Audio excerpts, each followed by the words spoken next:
तो स्वागत है आपका इस 12 ज्योतिर्लिंग और 4 धाम सीरीज के दूसरे एपिसोड बैद्यनाथ में। इसमें कि हम काशी से निकलकर बैद्यनाथ पहुंचेंगे और अपनी सिवाय सीरीज की दूसरी ज्योतिर्लिंग बाबा बैद्यनाथ धाम के दर्शन करेंगे।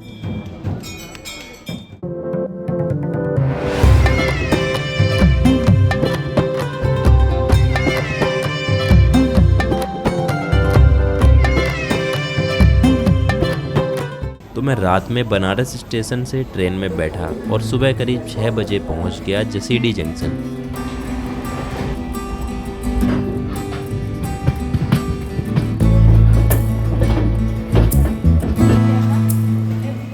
जो कि देवघर, जहां पे बैद्यनाथ धाम मंदिर है, वहां से करीब 10 किलोमीटर दूर है। वैसे तो देवघर में भी रेलवे स्टेशन है, लेकिन ज़्यादातर ट्रेन सिर्फ जसीडीह जंक्शन तक ही आती हैं। तो बस मैं स्टेशन से बाहर निकला और टैक्सी में बैठा और 30 रुपए किराया देकर पहुंच गया देवघर की मेन सेंटर प्लेस टावर चौक पर।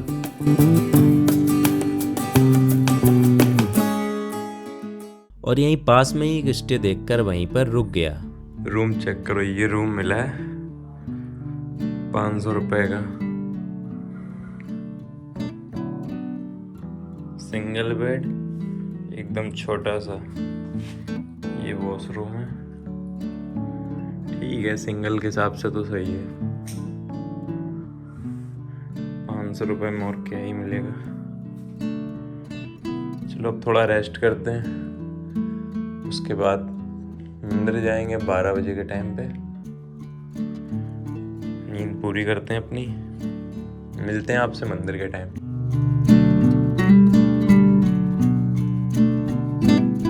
थोड़ी देर रूम में रेस्ट करने के बाद मैं रेडी होकर निकल गया बाबा बैद्यनाथ धाम के दर्शन करने।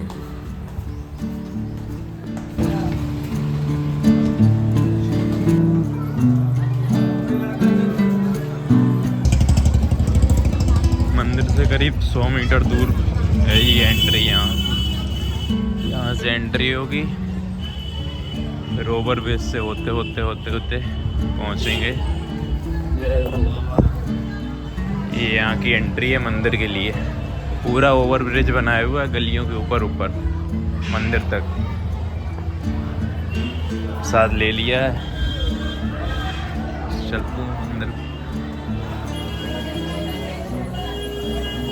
और यहाँ लाइन में लगने के बाद भीड़ और गर्मी ने तो हालत ही खराब कर दी। अब बस ऐसा लग रहा था कैसे भी करके मंदिर तक पहुंच जाऊं। फाइनली 4 घंटे लाइन में लगने के बाद मैं मंदिर तक पहुंच गया और मैंने अपनी सीरीज की दूसरी ज्योतिर्लिंग बाबा बैद्यनाथ धाम के दर्शन किए।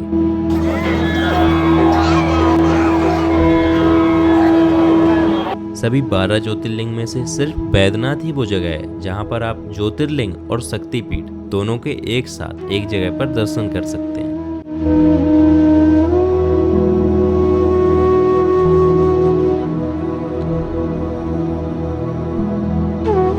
तो मैंने भी शक्तिपीठ में मां पार्वती जी के दर्शन किए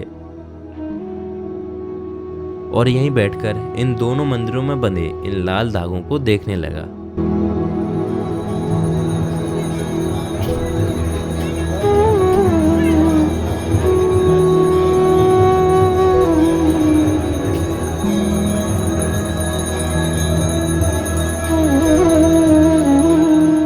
मैंने यहीं पर बैठे एक पुजारी जी से इन धागों के बारे में पूछा तो वो बताने लगे ऐसी मान्यता है जब कोई भी इस गठबंधन के दर्शन करता है और श्रद्धा के साथ लाल धागा बांधता है तो उसकी शादी या प्रेम से जुड़ी सभी इच्छाएं पूरी होती हैं।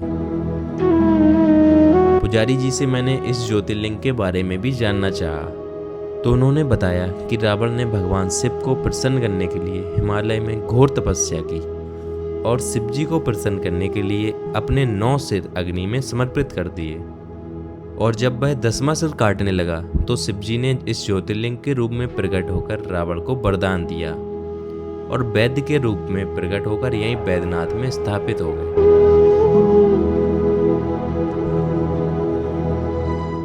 और अब शाम के 5 बज गए थे और पूरे दिन से मैंने कुछ खाया भी नहीं था, तो मैं जल्दी से मंदिर से बाहर निकला और मैंने यहाँ का फेमस स्ट्रीट फूड ट्राई किया,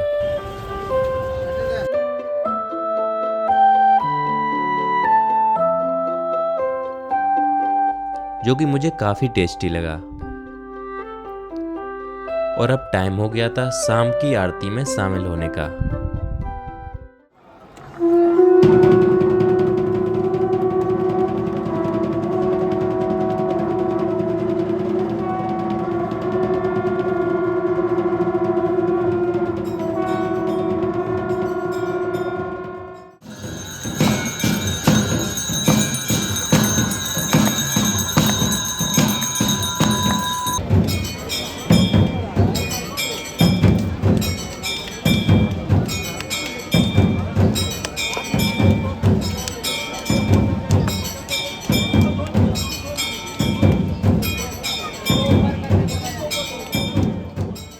यहाँ की आरती देखकर कुछ अलग ही फीलिंग आई। जैसे पुराने टाइम में मंदिरों में आरती होती थी, इधर आज भी वैसे ही शाम की आरती देखने को मिली, जिसे देखकर मुझे काफ़ी अच्छा लगा।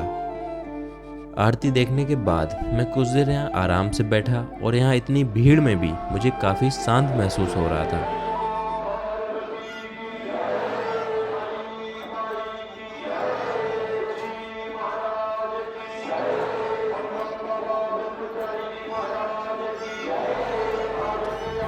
रात में 9 बजे मंदिर से निकलकर मैंने एक जगह डिनर किया और रूम पर जाकर सो गया।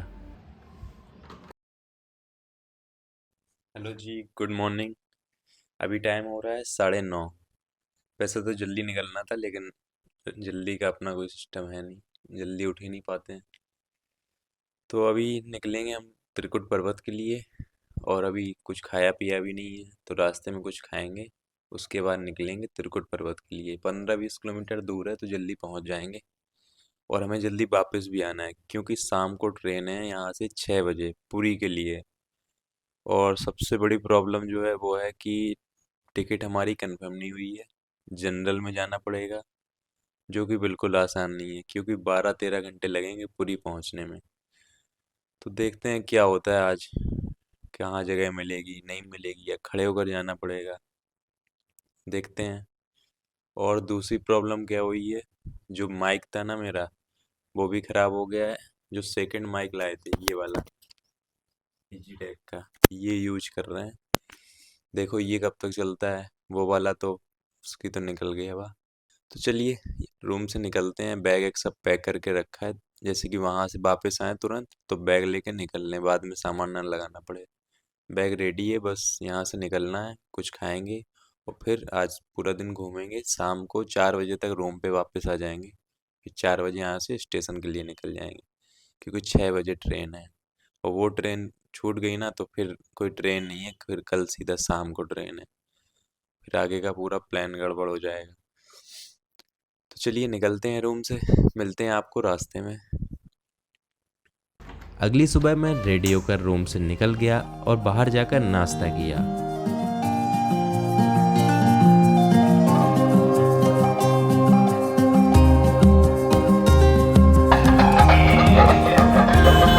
और रिक्शे में बैठकर आ गया देवघर बस स्टैंड, जो कि देखने में काफ़ी अच्छा लग रहा था।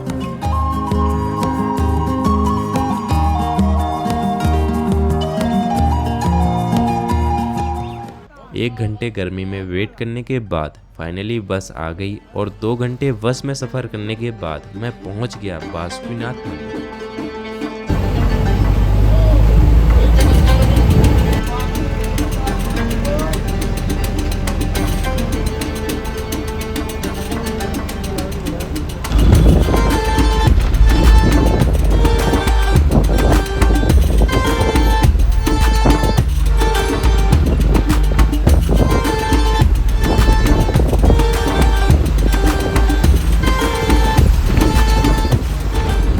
इसका दूसरा नाम बाबा मंदिर भी है और ऐसी मान्यता है कि अगर आप बैद्यनाथ ज्योतिर्लिंग के दर्शन करने आते हैं तो आपको बासुकीनाथ मंदिर में भी दर्शन करने चाहिए, तभी इस ज्योतिर्लिंग की यात्रा पूरी मानी जाती है। ये मंदिर भी सेम बैद्यनाथ मंदिर जैसा ही बना हुआ है।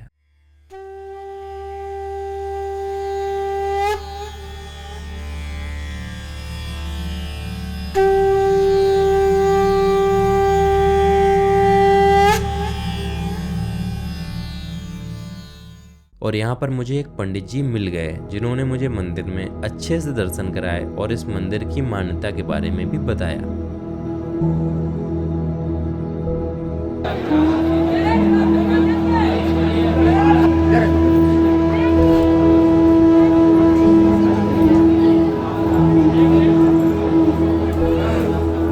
उन्होंने बताया कि जब देवताओं और असुरों के बीच समुद्र मंथन के दौरान जिस नागराज वासुकी का उपयोग हुआ, उन्हीं वासुकी ने यहाँ पर भगवान शिव की तपस्या की थी, जिसके बाद वे हमेशा के लिए यहीं पर विराजमान हो गए थे।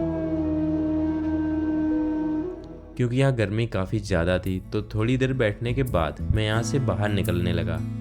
तब पंडित जी ने मुझे बताया कि यहाँ से देवघर के लिए ट्रेन भी जाती है और उन्होंने अपनी बाइक पर बैठाकर मुझे स्टेशन भी छोड़ दिया। इतना सब करने के बाद भी पंडित जी ने मुझसे बदले में 1 भी रुपए नहीं मांगा।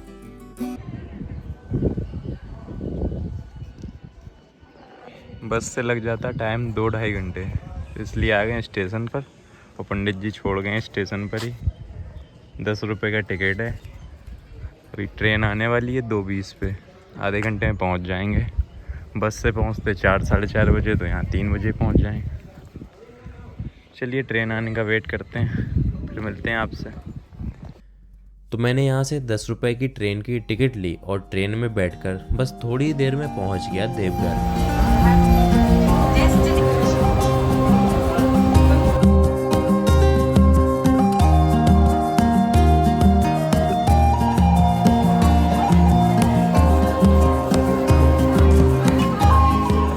रूम पर पहुंचकर कुछ देर रेस्ट किया और फिर बैग पैक करके निकल गया अपनी अगली डेस्टिनेशन के लिए, जो कि आप अगले वीडियो में देखेंगे। तो इसी के साथ हमारी सिपाही सीरीज की दूसरी ज्योतिर्लिंग बाबा बैद्यनाथ धाम के हम लोगों ने दर्शन किए और आगे भी हमारी इस यात्रा में ऐसे ही साथ बने रहिए। और अगर आपने अभी तक चैनल को सब्सक्राइब नहीं किया है तो इसे सब्सक्राइब कर लें। मिलते हैं आपसे अगले वीडियो में। हर हर महादेव।